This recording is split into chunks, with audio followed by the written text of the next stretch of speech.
அப்போஸ்தலரின் புஸ்தகம் 13ஆம் அதிகாரம் 22வது வசனம்.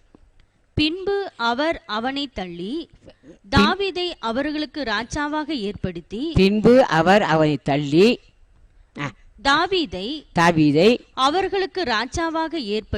தாவீதை அவர்களுக்கு ராஜாவாக ஏற்படுத்தி ஈசாயின் குமாரனாகிய தாவீதை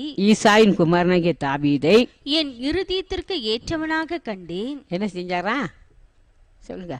கர்த்தருடைய இருதயத்துக்கு ஏற்றவனாக கண்டேன்.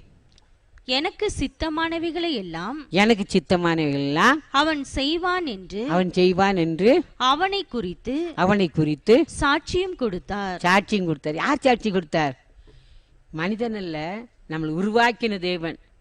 நமக்காக மரித்து 3ஆம் நாள் உயிரோடு எழுந்தாரே, மரித்தேன் ஆனால் இதோ சதாக்காலம் உயிரோடுக்குன்னு சொன்னார். அவர் சாட்சி கொடுத்தார். எனக்கு சித்தமானதெல்லாம் செய்வான், அவனை இருதயத்துக்கு ஏற்றவனாய் கண்டேன்னு சொன்னார். நம்மளை குறித்து தேவன் சாட்சி கொடுக்க முடியுமா?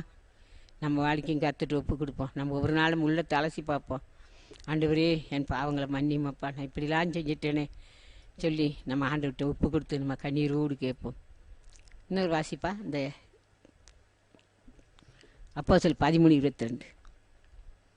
பின்பு அவர் அவனை தள்ளி தாவீதை அவர்களுக்கு ராஜாவாக ஏற்படுத்தி ஈசாயின் குமாரனாகிய தாவீதை என் இருதயத்திற்கு ஏற்றவனாக கண்டேன். எப்படி பார்த்தாரா? கர்த்தருடைய இருதயத்துக்கு ஏற்றவனாக கண்டே. எனக்கு சித்தமானவைகளை எல்லாம் அவன் செய்வான் என்று அவனை குறித்து சாட்சியம் கொடுத்தார். அவரை குறித்து என்ன செஞ்சார்? தாவீது குறித்து கர்த்தர் என்ன செஞ்சாரு? சாட்சியும் கொடுத்தார். அருமையானவர்களே, வாழ்க்கை நம்ம அப்படிப்பட்ட வாழ்க்கை வாழ வேண்டும். இதுவரைக்கும் நம்ம எப்படியே வாழ்ந்துட்டோம். இனிமேல் நம்ம ஆண்டுட்டு ஒப்பு கொடுப்போம். ஆண்டவரே, உமக்கு சாட்சியாக வாழணும் ஆண்டவரே, உங்களுடைய இதயத்துக்கு ஏற்றவனாய் வாழணும் ஆண்டவரே, உங்களுடைய சித்தத்தை நான் செய்யக்கூடிய மகனா மகளாய் மாற்றும் ஆண்டவரின்னு சொல்லி கேட்போம்.